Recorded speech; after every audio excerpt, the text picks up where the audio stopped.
অনূর্ধ্ব-20 নারী Asian cup বাছাই পর্বের প্রথম ম্যাচেই ৩-১ গোলের এক দুর্দান্ত জয় তুলে নিয়ে নিজেদের অভিযান শুরু করল পিটার বাটলারের শিষ্যরা। এই ম্যাচে জোড়া গোল করে জয়ের নায়ক সাগরিকা। বুধবার ভিয়েন্টিয়ানের নিওলাও স্টেডিয়ামে শুরু থেকে আগ্রাসী মেজাজে ছিল বাংলাদেশ। হাইলাইন ডিফেন্স নিয়ে খেলে একের পর এক আক্রমণে স্বাগতিকদের রক্ষণভাগকে তটস্থ রাখে আমাদের মেয়েরা। তবে গোলের জন্য অপেক্ষা করতে হয় ম্যাচের ৩৬ মিনিট পর্যন্ত। কর্নার থেকে উড়ে আসা বলে দুর্দান্ত খেড়ে বল জালে জড়িয়ে বাংলাদেশকে লিড এনে দেন সাগরিকা।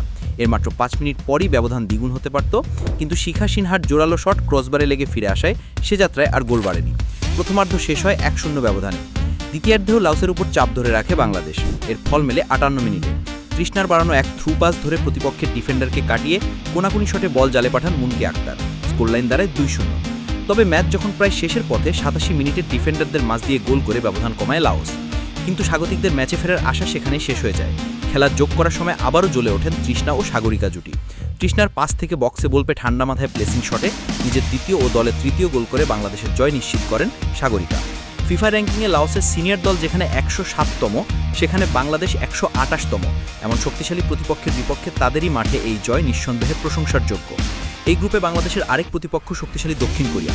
তবে এই জয়ের আত্মবিশ্বাস নিয়ে বাংলাদেশ শুক্রবার নিজেদের দ্বিতীয় ম্যাচে তিমুর লেস্তের বিপক্ষে মাঠে নামবে। বাঘিনীদের জন্য রইল অনেক অনেক শুভকামনা।